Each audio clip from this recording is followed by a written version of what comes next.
Steve, back from Nashville. How was your trip away to Nashville? Did you have a good time? Nashville never disappoints. We had a good time. We met some fun people. People watching is the worst, best part, right? You're going that far just to watch people. So it was good. There may have been a video sent my way of a certain podcast co-host that went to Nashville this weekend What did they on do? he was on a mechanical bull. Oh, So yeah, that's probably not one that you need to share with anybody. no, it was great though. It's that one. To be That one. fair, to be fair, that was not, and to for anybody that thinks they're going to see that video, you're not. But to be fair, that was not alcohol fueled. That was unathletically fueled. Yeah, So that's what it was. it It was was. very unathletic. That's what I'm saying. Yeah, it was. It's the dogs bark downstairs. Anyways, this is the Stuff Summer Says podcast with Steve, Steve. Steve, we decorated for Halloween, in case you can't tell behind us in the it's background. nice. Uh, anyways, other than that, we've got a great podcast for you. We're gonna sell you products first before we get to the podcast. We don't have ads yet, but we do have some limited edition stuff. How about that? Yeah, look at that. So you got 1 week to buy it. It's related to Penn State's original name and colors, and yeah, Don't wait. 1 week. That's it. If that's it. Hurry you don't get it, fast. it's gone. It's gone. You're never gonna get it again. That's all we gotta say. Stuffsummersays.com/the stuff. Okay. All right. Oh wait, I'm sorry. This is the Stuff Summer Says podcast with Steve, didn't we just do this already? Steve. Did we?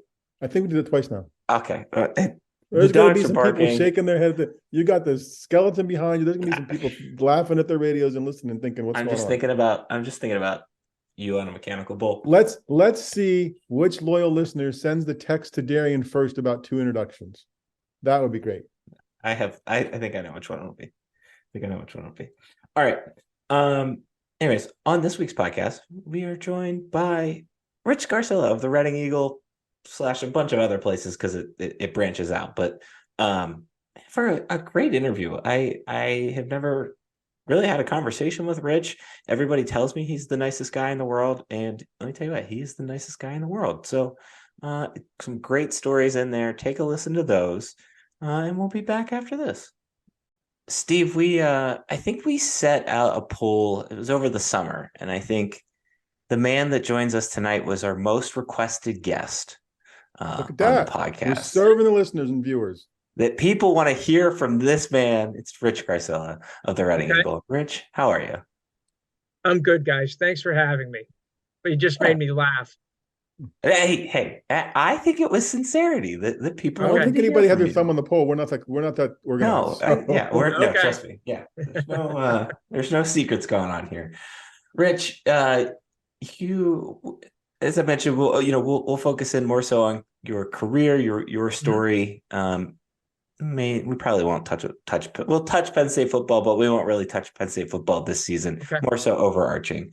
So I guess let's start there. This is you just mentioned your 35th season on the beat, Yeah. which is gotta be, is Neil longer?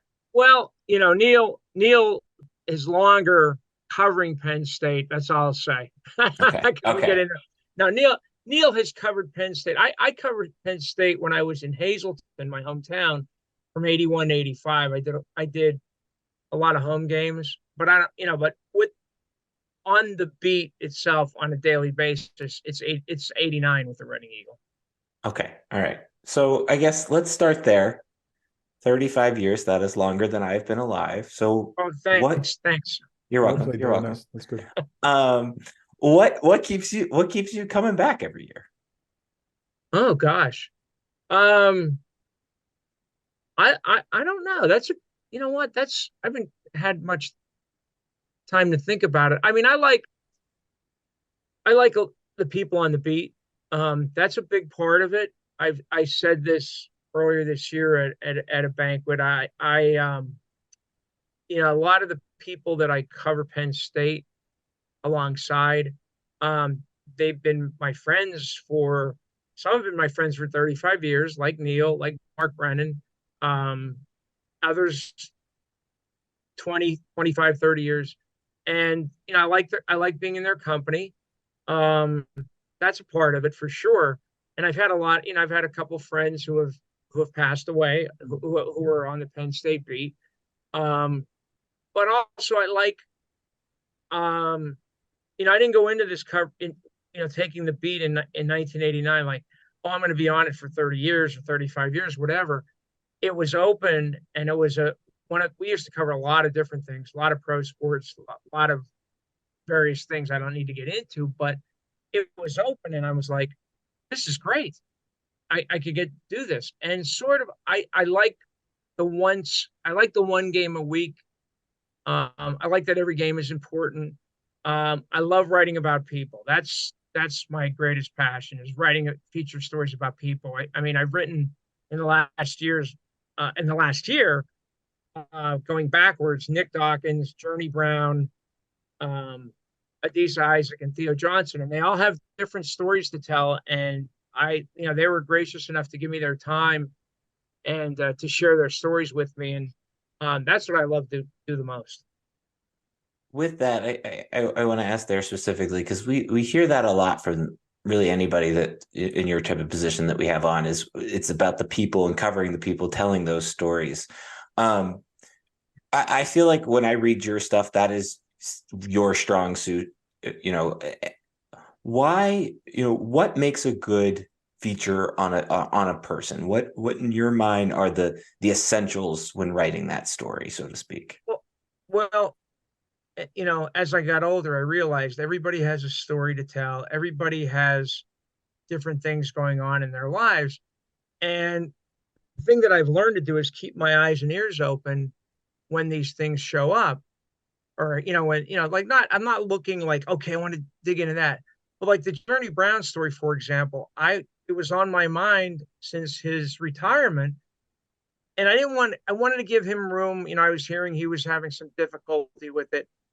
And then it just sort of fell into place, earlier this year. And when I called him at an arranged time, he was in the car with his fiance, and they told me everything for 40 or 45 minutes. But that story interested me. And then the Theo Johnson story interested me because of the circumstances with his family, that they were homeless for a while in Ontario. Adisa, I didn't know that he had three nonverbal siblings and a single mom. I thought, my God, that's a great story. And Nick Dawkins for Darian, and Steve will appreciate this. We know who Daryl Dawkins is. Steve and I saw him play. And we remember that. And this is Daryl Dawkins' son, and he has created his own niche. He has his own personality. He's his own person. And if you ask anybody on the team or close to the team, they'll tell you he's one of the most popular people in that locker room, just the way he carries himself. And so I did a story on him last month. So I like stories that I can dig into. And, that I guess that's it. But I don't, you just have to keep your eyes and your ears open, when you hear things, and you try to pursue it, and try to make it work. I'm sure. What makes you a good digger? Oh, sorry. I'm sorry, what, Steve? What makes you a good digger? When you're digging into things, like when you're trying to pull stuff out of people and get things. Yeah. Curiosity. Okay. Yeah. More than anything else. And I think, I've learned a lot, being in this, like I've been in the business for 42 years.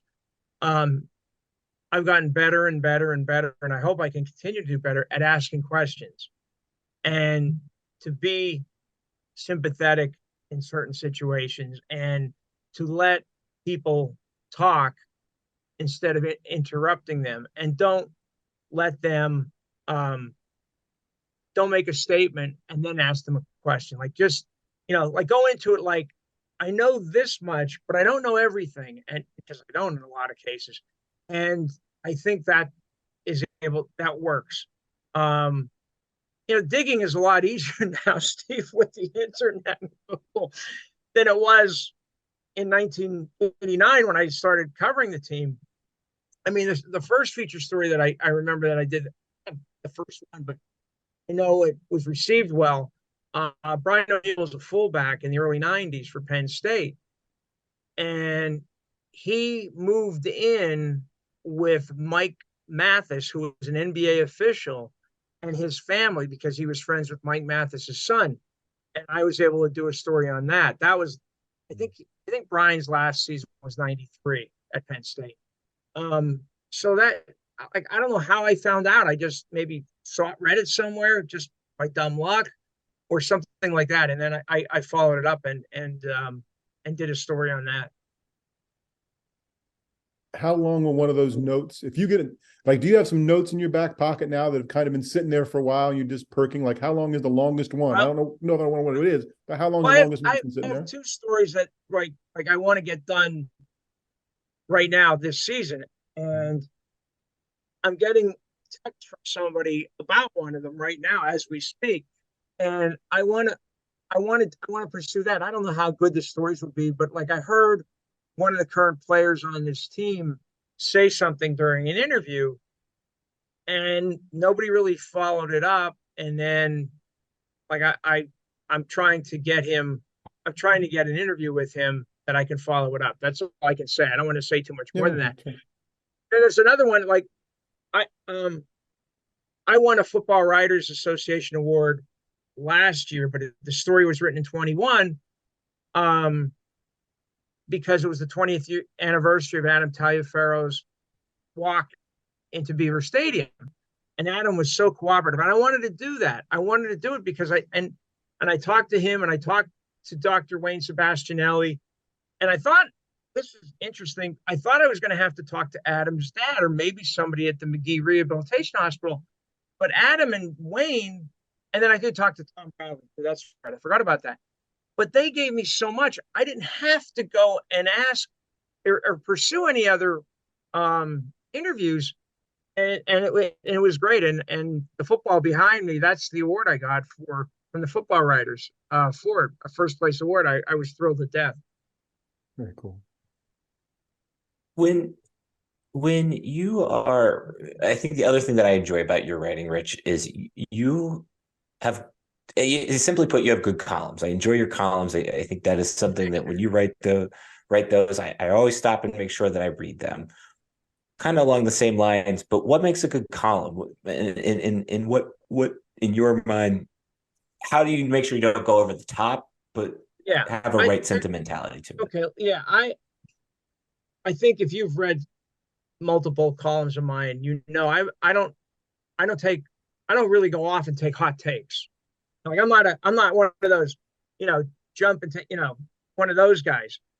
There are people like that. There are people like that who are effective writers. That's just not me. I'd rather write nuanced, because that's me, because life is nuanced, sports is nuanced. And I'd rather do that than take a hot take. But I mean, I did write a couple weeks ago about, Kirk Ferentz trying to downplay Iowa's game at Beaver Stadium and saying, people forgot about that. Well, no, they didn't, Kirk. They didn't forget about it. And I wanted to make sure that I wrote a column that week about it. So I try, there's different, you write a column for different reasons, Darian. You can write one for, to take a strong stance or a strong opinion on something. You can write something behind the scenes. You can write a personality profile that's a column. It all depends on what the subject matter is.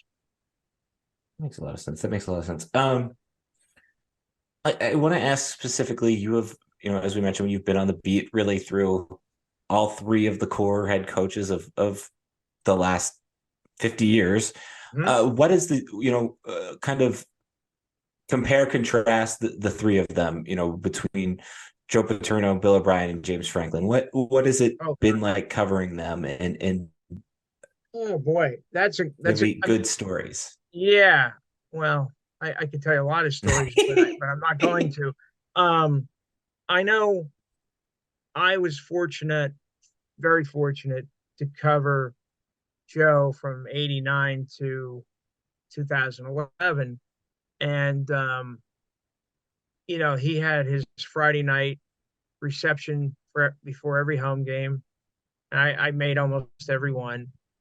And then on the road, the same thing. He would have a Friday night thing up until I don't know what year it was in the early aughts, in a suite in either Bud Tallman or Jeff Nelson's suite. And I will tell you this, I mean, there were times near the end of, I don't know, maybe in the late 90s, early 2000s, where the gathering on Friday nights, sometimes it got smaller and smaller for whatever reason. But it was me, Ray Prillo from the Philadelphia Inquirer, Ronnie Crist from the Harrisburg Patriot, Jerry Keller from the Wilkes-Barre Times Leader, and myself. And the one thing I will share one story. The Friday after Adam Taliaferro got hurt at Ohio State, Joe was talking about going out on the field. I don't know how it was brought up, but it was just the four of us, or excuse me, the five of us. And he, as he was talking about the look of fear in Adam's eyes, he just started crying. And that's one memory that I won't forget. I was fortunate. We got along. I think he respected me. I respected him. I did get mad at him sometimes. I'll tell you, that's a good story. I just thought of that. So the 2005 Orange Bowl Media Day, it was in December in State College, and I got a call from one of the secretaries in the sports information office. I had just gotten into town. I don't know where I stopped for coffee downtown, and she called. She said, "Rich, I just want to let you know, no players are going to be available." And I'm like, "What?" And yeah, it's Joe. Joe won't allow any of the players to be available for media day. I'm like, "Oh, okay." So at that press conference, Joe was, don't forget, this was coming off 4 losing seasons in 5 years. Joe, I think most of all, didn't like the fact that Michael Robinson wasn't getting much attention for the Heisman Trophy. And I think this was after the Heisman was presented. And, Michael I don't think he was invited to New York, probably should have been. But the point is, he said something at the press conference, and then Jerry Keller said something back like, "Well, you want us to support Michael's candidacy, but you won't make him available."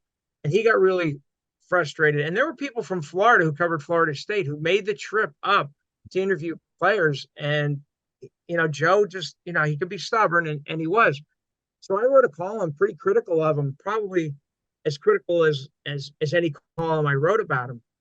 And I found out later, Jeff Nelson told me that the next day, they were flying down to Orlando for the awards show. And it was a plane and a crew from Reading. And the paper with my column was in there on the plane, and Joe read it. And he never said anything about it, but he did read the column. So, but we were fine. Nothing. I mean, we were good at, for the next 6 years. So that's those two are my favorite stories. Bill O'Brien, I like Bill a lot. He made it pretty clear at the beginning that he was, his goal was to get back to the NFL. I mean, but what he did in those 2 years should never be forgotten. Really keeping the program together. Yeah. And of course, you can ask any of the players who played for him. We just had Pat Zerbe on my podcast last week, and Pat was the team captain in 2013. And, he said he thought, like in the Michigan game when they had to drive the length of the field to tie it, he said there was never any doubt because we had practiced that all the time with Bill. But I like Bill a lot. I do. I still do. I don't like the Patriots, but I hope the offense does well. James is different. He's not. James, I think, is a lot more old school, a lot more like Joe than people think. Because not in a like you can't wear hats inside, none of that. But he's got old school rules that I'm sure he learned from Denny Dowds at East Stroudsburg. And the same thing with him. I think that he respects me. I know I respect him. There are some but there is a lot of old school stuff, like the way stuff is handled off the field. Let's just say that. When a coach says something like Franklin did when he came in, or early in his career, and I don't know that I've heard him say in the past couple of years, I read it all. Like I know it, like Oh, he reads it that. all. Well, that's what I'm. So what Oh does yeah, that mean for the people on the beat in terms of him? Not that it matters, but I don't know. There's a part of like, as a fan, sort of, because I'm not in that world anymore. I'm like, dude, don't you have something better to do with your time? But I know he right. does read it all, right? So Well, I mean, in terms of like every story you write, no, of course not, because there's so many people who cover the team. But I'm sure somebody says, hey, whoever it may be, family, somebody in the building, somebody in strategic communications, I don't know. Hey, so and so wrote this. You might want to read it. And he does. I don't think he reads literally everything. No. Um, but I do think that. And I think Joe read a lot more than he would let on. Um, I don't have any problem with it at all. I mean, I try to treat everybody fairly. I never get personal with my criticism. Um, so, uh, but yeah, I think James is. Let's put it this way, Steve. He's very aware of things that are being written. Let's one way or the other. what's changed the most about covering the program in the past? I don't know if it's tenure. I mean, is it technology or is it the people that are in charge that have come through the years that have changed it? What's changed the most about covering this program?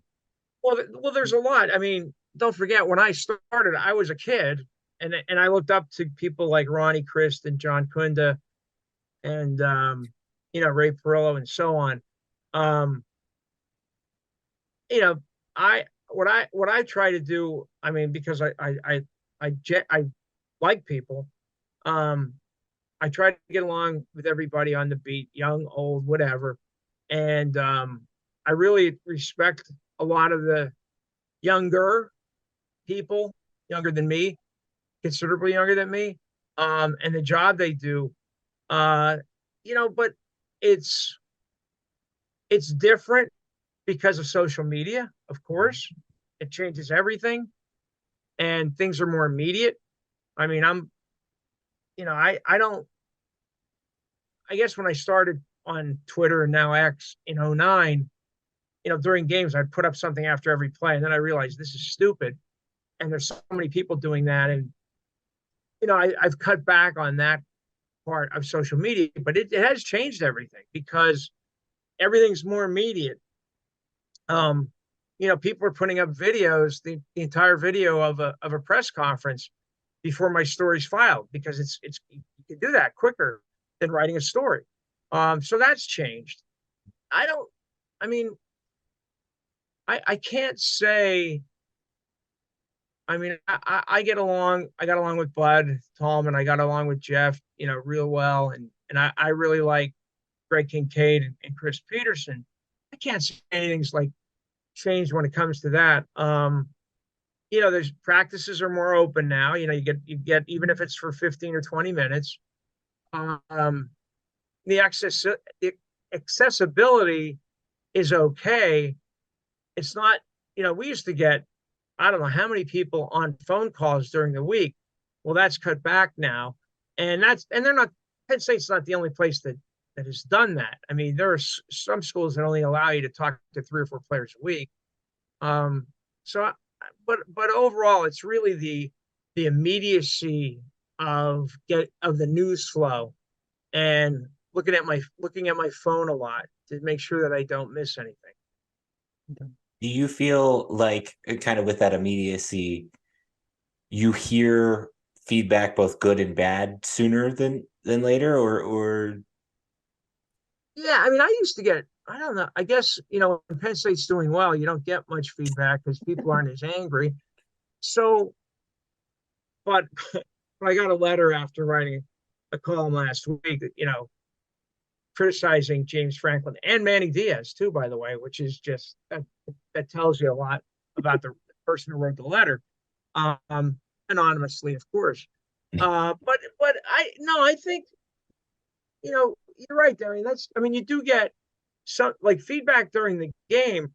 people want to communicate with you during the game, and I'm trying to watch the game and cover the game, and I'll put stuff out, but I can't take the time to respond to everything during a game or even after a game because I have a job to do.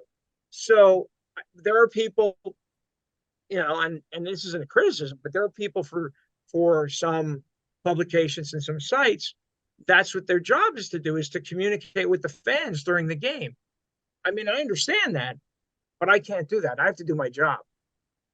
What does a typical game day look like for you? I don't think we've really ever asked a beat reporter that, but what time are you getting up, heading to State College, and what time are you going back? That's a great question, Darren, because whenever I would speak in schools, I would go through a typical game day. So this is the first year that I am not staying in State College either the night before or the night of the game. There's a reason. It has nothing to do with the people I work for. It has everything to do with the hotel that I used to stay at. That's all I'll say. Okay. They wanted me to take. We were for 30 some years. I only had to take one night a weekend, and the new owners said no, you have to take 2 nights. So that ended that. And so anyway, let's go with this Saturday. So this Saturday it's a 3:30 kickoff. I will probably leave here about 10 o'clock. It'll take me about 2.5 hours to get there. I'll either go see some relatives who tailgate, or if it's raining, I'll just go right upstairs. Usually I want to be upstairs in the press box 2 hours before the kickoff. And now, especially with the Big Ten availability report coming out 2 hours before kickoff. And then you just, you look at things, you eat, you talk to friends, that kind of thing. There's not really much to do before the game. Then once the game starts, I take handwritten notes. I take play-by-play. I'll write a short recap of the first half, because I have to write a running story. Even with a 12 o'clock game, I have to have a story up when the game ends. So then third and fourth quarters, I'm doing the same thing. And then fourth quarter, usually I'm finishing the story. And it's usually about between 250 and 300 words to put up right away. And then I go downstairs, do interviews, come back up. And now, because of our deadlines are so crazy, like for a 3:30 game, I will miss the Reading Eagle deadline because it's 6:30. But there are 2 other papers, the Delaware County Times and the Westchester Daily Local. I'll try to get quotes in their paper. I'll try to, expand my game story for them. But usually after I get back upstairs, it's probably, if I didn't have such a tight deadline, I'd probably be 2 hours, 2.5 hours, and then I get in my car and go home. So let me expand on Saturday then, right? Like if the deadlines are that tight, right, and you've missed Sunday, right, and then you've got a news conference coming Tuesday, which is the next time you're going to get anything. You're writing like a second day from Monday. Right. Framed. Well, like what I do, I've always done. I've written a column for Monday's paper, no matter what. So I'll write a column for Monday's paper, and then I'll write my expanded game story will be on the 8 websites. It'll be, but it'll only be in 2 of the 8 print edition. And then I'll write like notes from the press box Saturday night, and they could run them in Monday's paper if they choose to. I know we do it at the Reading Eagle. The only day I don't write is Monday. Mm-hmm. Really, I write every other day. Has the internet made that easier in terms of, obviously you're not writing or you still have the print deadline, of course, but has it made it easier in the sense that, I've got this idea, let me write it out and then I can just post it, or are you still regimented, I guess? Well, no, I mean, I'm trying. The first thing I want to do is finish the running story so that you can put something up that all the websites can have. boom, here's, somebody's looking for the score and it's a half hour after the game, or they story, they want whatever, they can look at it. Then I'll expand it. Maybe I'll rewrite the lead, an angle that I want to take. And that it's transcribing is the worst part. I'm not good at uh otter right now. So I transcribe a lot. I don't transcribe everything because I wouldn't have enough time. And then I'll write a notebook. And then, I sort of have an idea after, when the game ends, I want the game story to be about this, the notebook to be about this, and then my column is going to go, be this, whatever it may be. And that's how I do it. I used to do a report card, but everybody's doing report cards now, and I don't do them every game, mostly because of the time constraints. It's just, trying to write a running story, then expand that with quotes, and then write a notebook. I don't have time to do the grades anymore, and it because one person is laying out a lot of these pages, it's too labor intensive to do that for them. So that's why I don't do it anymore. Steve, what else you got for Rich? Rich? Go ahead, Darian. I jumped in last time. I was just gonna say, what do you have? What else do you have for Rich? I can't hear you, so go ahead. Oh, hold on. I wait. Oh boy, technical difficulties as always on this podcast. We're a well-oiled machine. Steve, what else do you have for Rich? I said we weren't going to ask a lot about. You said we weren't going to ask a lot about the team and the season, but I am curious at this point, almost halfway through. What are your expectations of what remains and what you think you're going to see?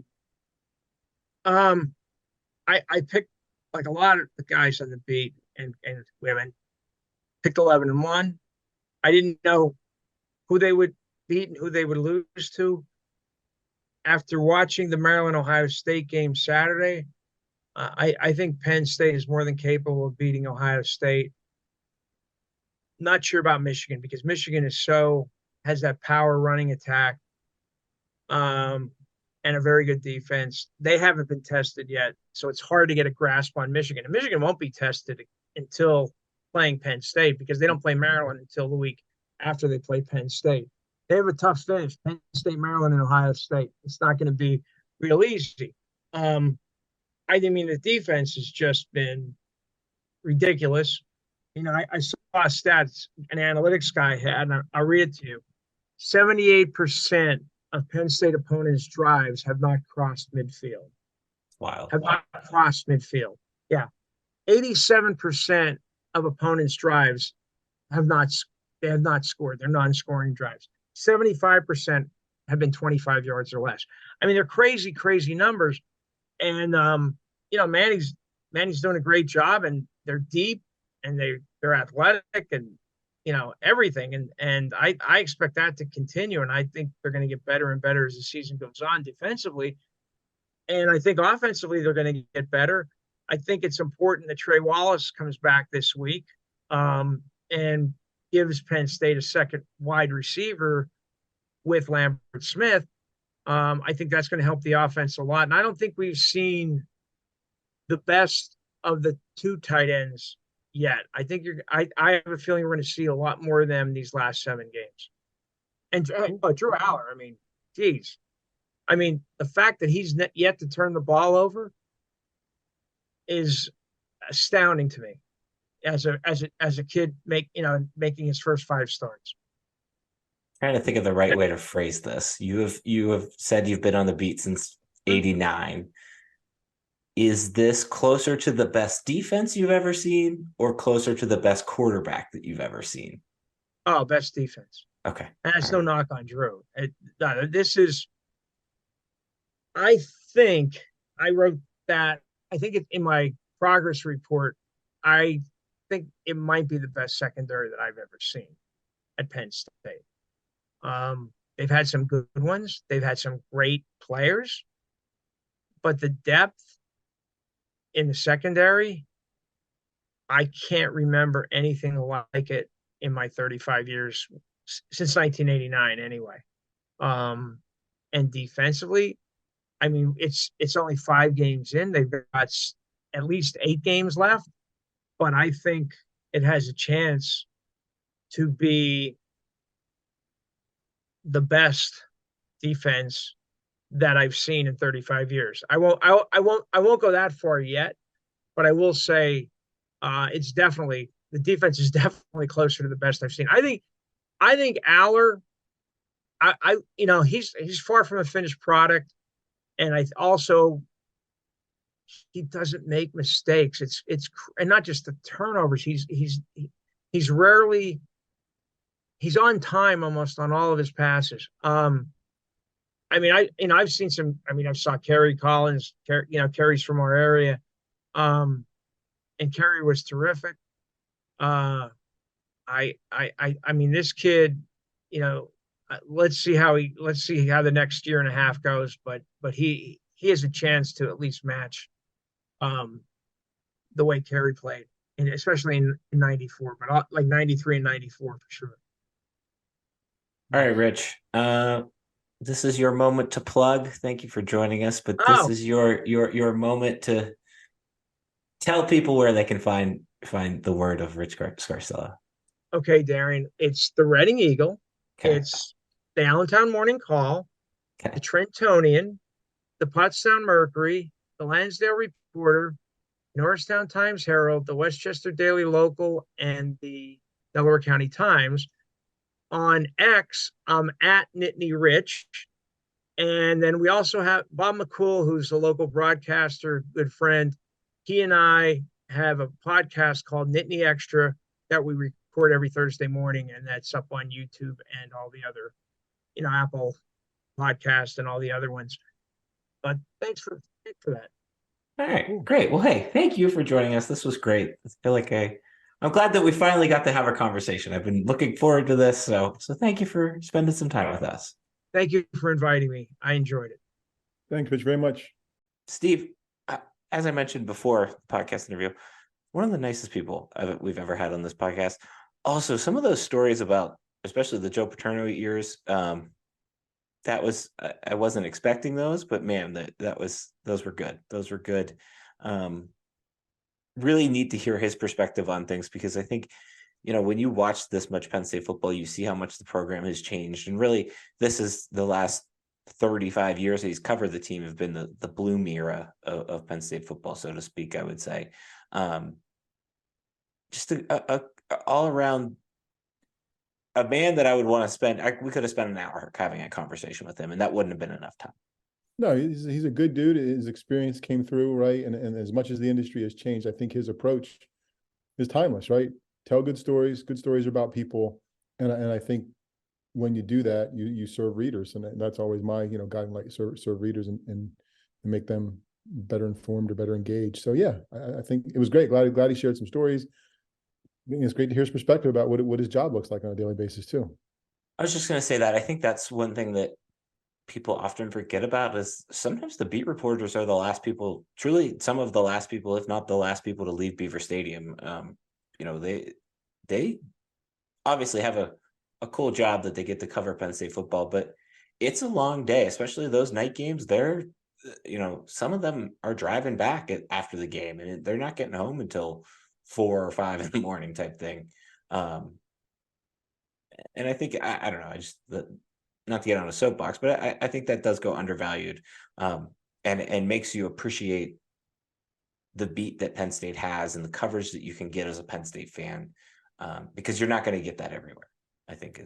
No, I think that group, old and young, is committed to their jobs and does it well. Yes. The people that are just younger than him, or he's known for all those years into there, and even the younger students and younger writers, I think are committed to what they do. I do have an old guy question though. Mm-hmm. Did you say bloom years? But yeah, I don't know. Since '89. Yeah. When did they win the 2 national championships? That was a long time ago, Steve.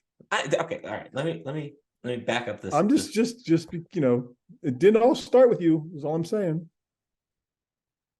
There was football before you were watching. Yeah, whatever. All right. You're right. All right. Not the bloom years. What would we call that? We'll work on names. We're taking submissions for names to Darian by text for what the years are. The more interesting years, I think, would be.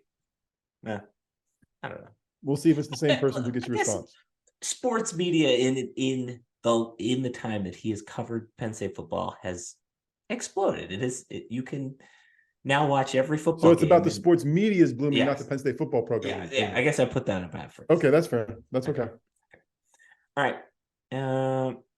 Anything else there? No, I'm done picking on you. Okay. All right, that's I'll fair. be getting texts from your mom. I got to pick on you at the start of the show. Moving on. Penn State plays UMass this weekend. I had to just double check something on their record. I couldn't remember if they were 1-6 or 1-5. They are 1-6. Already? They got off to an early start and they played 2 more games, Penn State? Yeah. They're making a lot of money getting beat up, huh? Well, that's what I was gonna say. Like, someone I had done a little bit of a dive onto their numbers over on Friday evening, as one does on a Friday evening, and I tweeted, I didn't realize how bad UMass was, and somebody said that they probably think they could beat Delaware. I now looking at the numbers myself, yeah, I think they would have beat Delaware, and no questions asked. I think that not good. Like, anyways. I'm sorry if you're a UMass fan listening to this podcast. God bless you if you're a UMass fan listening to this podcast. But I do want to say that I don't have any hot takes going into this game, but my biggest take on everything is this is your last chance to figure it out.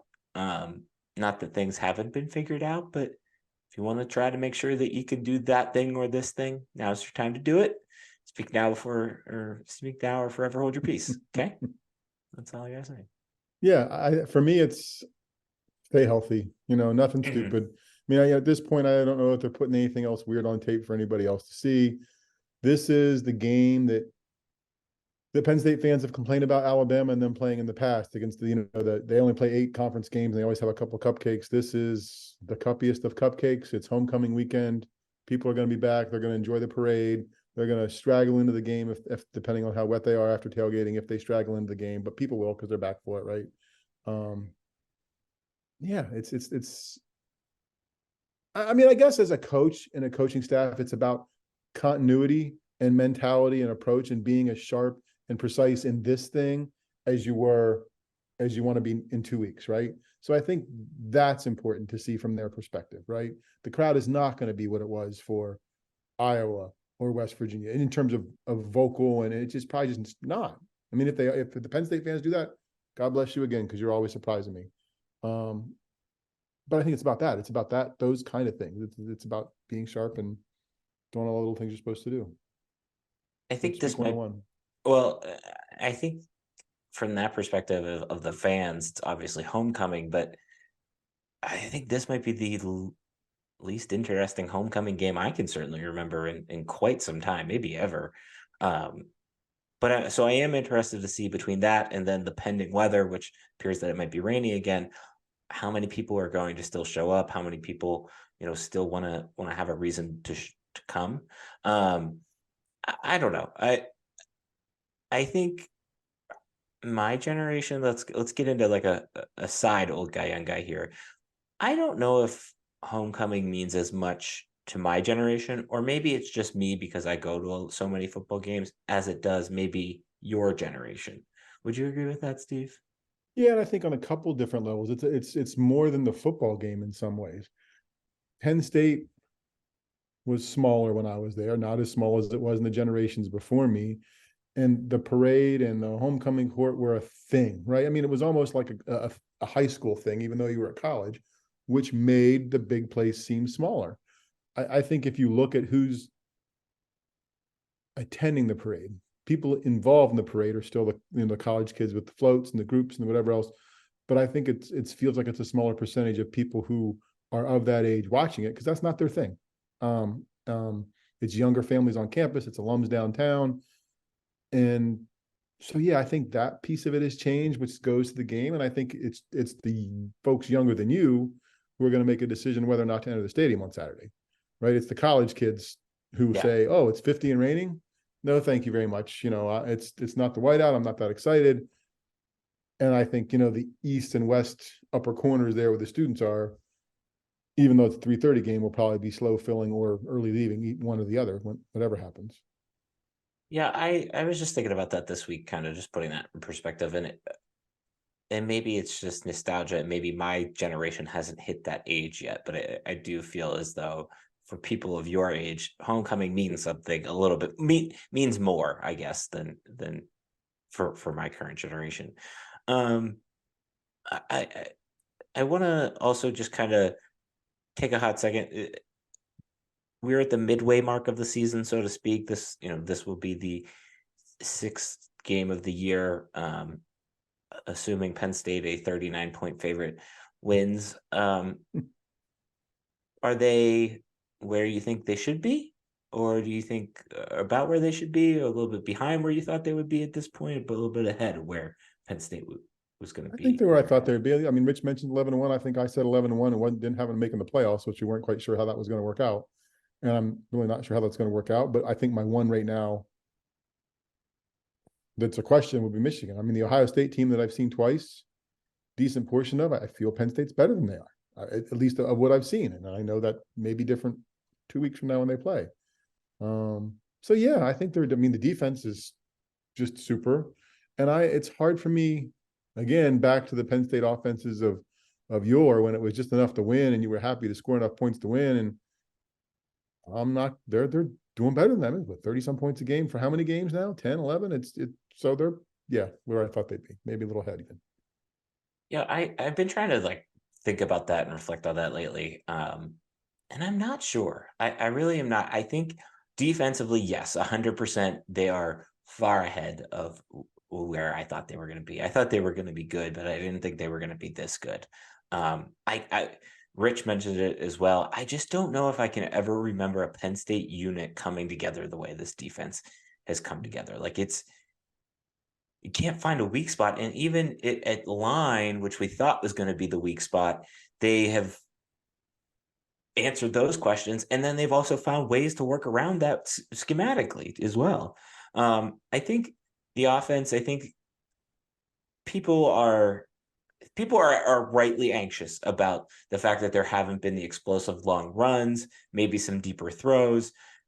I think that is one thing that we've seen a lot from James Franklin over the last however many years is he's very smart in the way he rolls out his offensive packages, his game plans, so that you do put some things on tape, but maybe not everything on tape, and kind of build confidence in certain ways. And I think that's what we're experiencing now. I think that's why I think we haven't necessarily seen those. But again, like you just said, it's very hard to gripe about 30 points. They're putting up the points at a rate that I don't think I can't really remember an offense that has done this other than maybe the 2016 offense that has been this consistently good every game. And I think that's important. And I think special teams is the one thing that makes me the most anxious about this team right now. But I think they're also one big play away from erasing all of that anxiety from me. They turned the game in Iowa. That was, as you mentioned, that was your snowball moment of the game. We still, haven't really seen a big long run. It felt like there might have been one coming after that Illinois game. Didn't quite matriculate, but I think that is. I think all of that is to say, for all of the grumbling that we have done collectively, Penn State fans have done, I think it's all nitpicking right now, and it's a 5-0 football team that can looks like it can do some serious damage in the country. Yeah, I think the only thing, maybe receiver. I mean, Dante Cephas, right, as a transfer. I think we were led to believe. I was led to believe as a casual fan that this kid was going to come in and make an immediate impact. Just the way it was treated, just the way it sounded. Hasn't happened for whatever reason. And that feels like nitpicking. And the other thing is the quarterback was the thing we talked about at the beginning of the year. Can he be good? There hasn't been a turnover yet, right? I don't think anybody would have said, okay, 5 games, not going to have a turnover. Would you take that? Everybody'd say, well, yeah, if that's what the quarterback does. So, yeah. I think the wide receiver thing is interesting, right? Harrison Wallace has been hurt for however many games now. And I've always liked him a little bit more than I've actually liked Keandre Lambert-Smith, who has solidified the number 1 spot, right? But the wide receiver thing was bizarre because there was all this hype, and maybe that was hype not from the program itself, but hype from those that cover the program, those that watch and the us of the program, so to speak. That's where it was coming from, and it has felt a little flat. But I feel like that position, it hasn't taken a step back. And I think that's there. It's very hard to find a spot on this Penn State roster right now where they've taken a step back. Right. And usually by this point in the season, there's a couple places where you're like, yeah, they might have taken a step back. Like from the start of the season to the end of the season. I don't think they've done that at all. Okay. Anyway, anything else? Are you gonna try to sneak in? You weren't quick enough to buy my ticket, so For the game? Oh God, no, I'm sorry I missed that. There's no way. We have a chili cook-off this weekend. I am gonna get soaked, I'm sure, making sure that stuff happens. And no, the game is on TV. And honestly, the 3:30 game, no, we're gonna listen to this game if I have any control over it. And we're gonna watch the game that matters at 3:30 with Washington and Oregon. wow, there it is. There it is. Steve hates Penn State football. That's what you've heard this week. I love it so much. I'm gonna listen to it on radio. What do you mean? That's what I said. That's true. what I heard No, me that's say. true. Does that not confuse your brain? Because that confuses my brain if I'm watching a game and listening to another game. No, I can see if they get in the end zone or not. That's all I need to know. And I can Okay. throw Steve Jones and Jack Ham and Brian Tripp, Okay. and that's a win too. Okay. All right. That's fair. That's fair. All right. This week's Old Guy, Young Guy brought to you by Steve. Also brought to you, we're going to bookend this with a Nashville visit. Brought to you by the Nashville visit. The question is, and this is an old guy, young guy thing, Venmo or cash? Because when you're tipping the bands to play songs or whatever else, because all the bars are free, right? You get in for free, no cover charge, but you want to hear a song, you just want to tip the band. There's the Venmo and cash options. They all have both. And I think it broke down along age lines pretty much. Although I might have been in a very small minority that wandered up there and dropped money in the bucket. So I don't know. What would This you? is my wallet, Steve. This is my wallet. You see any cash in there? There's no cash in there. There's Okay. those So are you would use library your phone, cards. which you're going to pick up in Venmo. Yes, it's Okay. so much easier. I was thinking about this. Where was I this weekend? As a Boss Cobs, I needed to buy socks for my cousin's wedding. I forgot to get pack socks, and I hate pulling out my wallet now because I have the tap on my phone. True. That's how lazy I've become with spending money, that I just would rather go like Well, that. so here's the challenge. One of the layers of the challenge, right? If they wander around with the tip jar and you've already like Venmo, right? You got to tell them that, right? You got to like say, oh no, I already did that. Or verify the fact that you're not putting anything in the tip jar or not, that you've tipped them the other way. Well, no, you have to, right? But you got to kind of justify that if you're not going to support the band somehow, right? Like if it's with cash, you could drop in $1 or $2 if you wanted to. Here's what you do. If you've already done that, or somebody else in your group has already done that, you politely just pull out your phone and scan the QR code. You don't have to submit the transaction. You just open it up. And so it's kind of like taking the cash and pretending you're dropping in, but pulling it back out. Well, when you put it like that sounds rude, but it's not. I don't know. The whole Nashville tipping thing is interesting to me. Where were we? Oh, when we were coming back, this one annoyed me. Let me ask you about this one. We were in Chicago coming back from our flight, and they are flying back to come back. And we were at the airport in Chicago, and we were looking for some breakfast. We went up to this kiosk type thing. There was no food being made, no drinks. You could buy coffee from like a spigot type thing. But there was no preparation being done. And they still asked me to tip. And I tipped just because it was like a natural reaction. You just pushed a button thing. on which one of the 3 amounts, right? And did whatever. Yeah. And I as I was walking back to the seat, I was like, I'm annoyed that I just tipped, because pay your people livable wages. That's what I have to say about that, because there's just no reason for me to tip there. Like they weren't performing a service. If you perform a service for me, yes, I will tip gladly. But it just, I don't know. It was a weird. No, it was one of those boundaries of. Well, even if it's like, are you a coffee drinker? Like we go to Starbucks and Dunkin'. So, but what if it's go to Starbucks, right? And you get the thing, and then there's still, if that screen will come up and say, I always tip $1. Okay. Yeah, I tip $1 on those, just because it's about 20%, but also like it's an extra $1 on top of the coffee. And if I'm choosing to go to Starbucks, like I'm already making the effort, just I will support you. Okay. So it's not that I'm anti-tipping. It was just in that situation, it just bothered me. I think if they're not preparing anything, I think that's a fair expectation. Yeah, like that's something, my right. If they're not doing anything other than just pulling it over something and handing to you, you might want a slightly higher bar. Yeah, that's kind of my gripe with it. All right, that's it. There you go. Venmo and cash solved. So you wait, sorry. So you dropped cash? Actually, no. Actually, to fill out the story, no. We are a split family. Susan is the Venmoer. I am the money walker upper. So like, I'm not surprised by this information. If she hasn't Venmoed them, I'll be like, have we tipped this band yet? She'll be like, no. Okay, well, like I want to hear a song, so I wander up there and make sure that they and tell them this is what I want, and they'll be like, nod their head, whatever else, and yeah. I found that when we were in Nashville that one time, the success rate is higher if you walk up there and tip with money in terms of hearing that song. They see you. I mean, I think they knew when we came around that we had been requested a couple songs because she walked up. Did she give him money that time? I don't know. I'm sure she must have. So yeah, I think so because they see you, right? I guess it was just fresh in my mind. So that's why I was asking. Okay. All right. We did get a Venmo return. Now that you mention it, she Venmoed someone for a song. Good band. We ended up seeing twice, and the woman sent her money back. She said, "I'm sorry, I didn't see your request while we were up there. Don't feel right taking your money, so here you go." So nice. Kudos to that lady. Yeah, that was nice. Oh, yeah, wow, that's not what happened to me in Nashville. I tipped $25 and didn't hear any of the songs I requested, or at least I don't remember hearing those songs requested. Oh, that could be everything. Okay, all right. This is a fun podcast this week. Penn State plays at 3:30 on Saturday. In the meantime, I've got something coming on Wednesday. Wednesday is the 10th anniversary of Pagula Ice Arena opening its doors. So decided to write a little something about that.